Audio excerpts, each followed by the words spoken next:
Basketball standout Monroe Bird III was trying to score some points with a new female friend.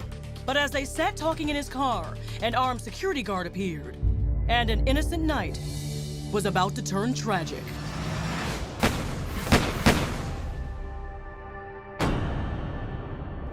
He was just a great guy.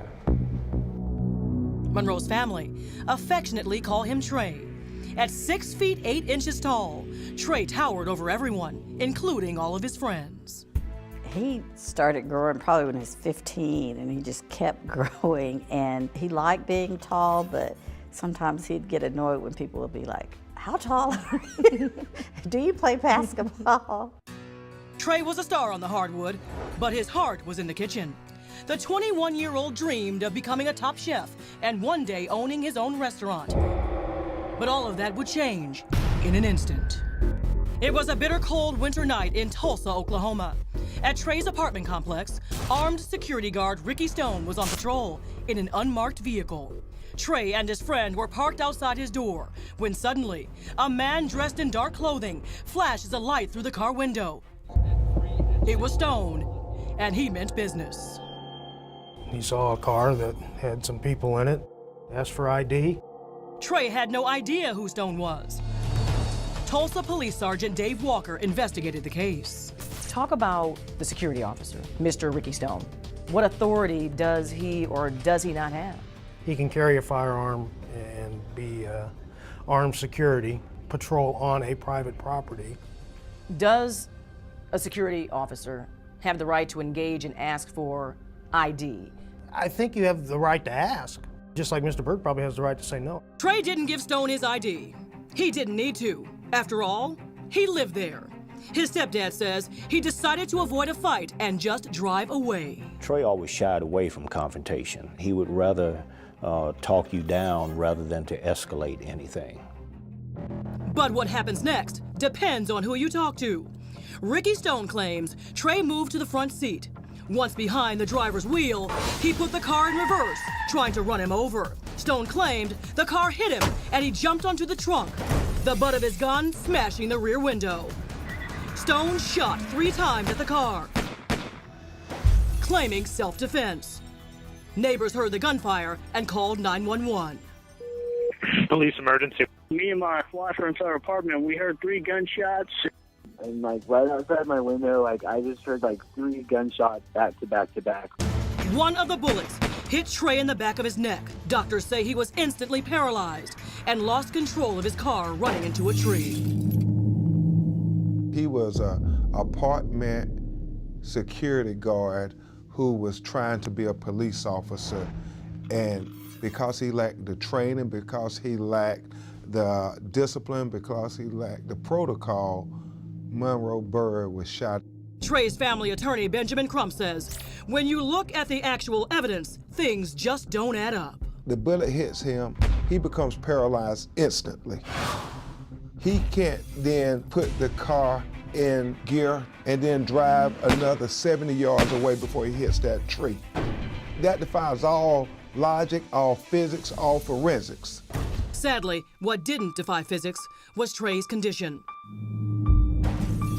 A single bullet to the neck had left the young man with only the ability to move his head. An entire family's life changed forever. But did you ever think that you would be taking care of Trey the way you had to at the end of his life? I never thought that I would, but that's what you do for your son. Because he was still on a ventilator, they were talking about putting him in, one of the places where they take vent patients, and I just couldn't even see it happening. Trey told the local newspaper Tulsa World, I can't even scratch my own face when it itches. I've been down, but I'm trying to stay positive for the most part. But it's hard watching people walk around. I'm pretty angry about it. I'm stuck paralyzed for the rest of my life. But tragedy would strike Trey again. 4 months after he was shot, Trey dies from a blood clot in his leg. His sister Kira still can't believe he's gone. I wish I could just have one more conversation. Just tell him what I'm going through and the things that I've done. He always had good advice. What has the world lost? He was the life of the party. They really A light really did go out when he died. People always say they wish they knew him, and they really did miss out on knowing my brother. What do you want to say to Ricky Stone about what he did that day and about what it does to you every day? I don't want to say anything to him. I hope one day I can forgive him. What started as a seemingly innocent night with a friend had turned into a horrible tragedy. But would the armed security guard pay any price? Moments after the incident, Ricky? Cops bring Stone in for questioning. He defends his actions, claiming it was a justified self-defense shooting under the Stand Your Ground law. I was scared, for my life at that time. Why not just move off to the side when he puts his car in reverse? That I didn't know what he was going to do. He didn't stop when I asked him to. He didn't comply with me at all. All he wanted to do was get away and hit me with his car. As cops continued to question the security guard, they soon find a piece of evidence in Stone's own backpack that paints a different picture of what might have happened that dark night. There's a backpack in that truck. Is that your backpack? Oh, yeah. Crime scene guys looked through that. There's a little bit of weed in that backpack. Okay. Ricky Stone's backpack held a small amount of marijuana. When was the last time you smoked any weed?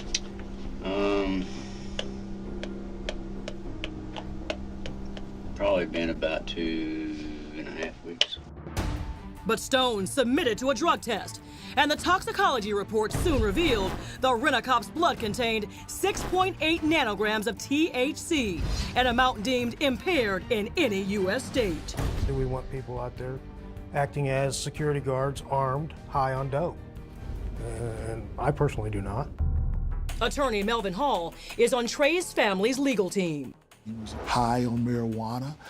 We also know that he's a gun fanatic. And so it was a recipe for a disaster. He decided to be judge, executioner, everything, all rolled into one. And on top of that, he was intoxicated. With a gun. With a gun. The evidence of drug use was clear, but justice for Trey was more murky. Would the Tulsa, Oklahoma District Attorney charge Ricky Stone in connection with the shooting? Soon, Stone is charged with misdemeanor pot possession, and a warrant is issued for his arrest. But Stone is long gone. He skipped out of the state of Oklahoma, never to be seen in Tulsa again. Just the most horrific thing you could ever imagine that never should have happened. He never should have been a security guard. He said he was in fear of his life. And from the evidence at the car, he was hit. It was enough to throw up onto the car and break a back window. So there had to be some sort of force going on there. He shot. That was his decision. There's a little bit of weed in that backpack. Okay. And in his blood, test reveals Stone was actually stoned the night of the shooting. But would he face charges? Tulsa DA Steve Kunzweiler told a local radio station it was a possibility if the blood test could prove Stone was high. How would that impact your decision on whether to press charges? Well, I think that would be significant, and certainly that would have a major bearing on it. But in a stunning development, while the guard faced possession charges, he was never charged in connection with the shooting of Trey Bird. The district attorney says Stand Your Ground stood up in this case. The DA has made it crystal clear where he stands. So Crime Watch Daily wanted to hear it for ourselves. But when we went to the DA's office, we were told he did not want to do any interviews about it and referred us to a podcast he did on Tulsa Talk Radio. There's no doubt this is tragic, and certainly I empathize with the family.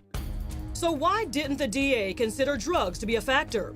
That is the question so many are asking. Part of the problem with the DA is he doesn't want to prosecute the case, okay, unless he has a 95% chance that he's going to win it.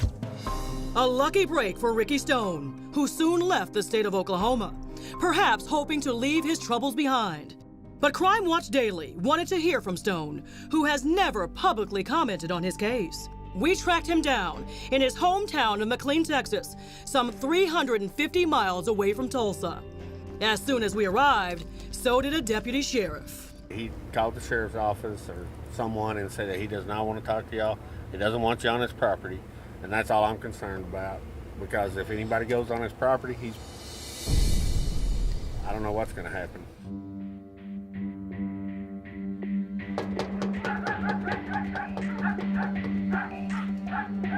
know he's home? At first, he refuses to talk, telling us to go away. An hour later, he agrees to a phone interview. I've been labeled as a murderer. Do you wish you would have done anything differently that day? I wish I would have called in sick. I did not want to take a life. Who wants to take a life? For people that believe you should be behind bars, should have been charged for the death of Monroe Byrd, your first response to them would be what? I hid nothing from the police. I told them everything that happened, the way it happened. The facts are the facts. If the case was so strong, I feel like I would have been charged. Stone seems remorseful until he's asked about the marijuana. I really don't care to comment about that part of it. I was not under the influence of marijuana at the time. Anything else is not relative to this particular incident. But clearly, the toxicology report says otherwise. Treys' family's legal team says Stone can't hide behind a few ounces of pot, nor Oklahoma's stand your ground law. For our DA to say that the reason they could not arrest Ricky Stone for shooting Trey was because of stand your ground, when in Oklahoma, it is clear that stand your ground does not apply if you are in commission of a crime. It specifically says that if you're in possession of drugs, that is considered to be a crime, and you do not receive the benefit of stand your ground doctrine because you are a criminal yourself. And now, another bombshell in this case. This young woman, seen here with her father, was in the car with Trey that fateful night. For the first time, she's speaking out, only to Crime Watch Daily, and she disputes the security guard story. Her name? Tally Owen. She says Trey's car never hit Stone as he claims. Mr. Stone says when he fired the shots, it was because he thought he was going to die if he didn't do that. That the car was barreling for him, that Trey was coming at him. I don't think that's true. I don't think he was in danger. I think he was trying to cover himself. And Tally says the security guard fired those 3 shots as they were driving away. We were like 50 feet away from him when he first shot. He shot about 3 times and broke the back window. And glass flew all over me, and so I ducked down. How scared were you that day? Very, very scared. I was like nauseous. I didn't know what to do. In her interview with detectives the day after the shooting, Tally was very emotional, but she told police the same story. Right there is when he started shooting, so we have already went down the road a little bit. Despite her unwavering claims, Ricky Stone remains a free man, though the DA says he would look at the case again with any new evidence. It's not a closed door. Right. If somebody comes forward, I'm certainly going to give every opportunity to review that. I'm not saying that my mind can't be changed. But until then, a civil suit has been filed against the apartment complex and the security company that hired Stone. As for Trey's family, they are hoping and praying for a miracle. While the civil case may help pay the $1 million in medical bills left behind, they'd also like to see their son's shooter brought to justice. I do want justice. I want Ricky Stone arrested. I want Ricky Stone to have to be accountable. And I want Mr. Steve Kuntzweiler, who is the district attorney, to have to face his own hypocrisy and man up. And I'm going to be a thorn in Steve Kuntzweiler and the Tulsa DA's side, legally speaking, in every way that I can, because they have perpetrated a great injustice on a wonderful young man.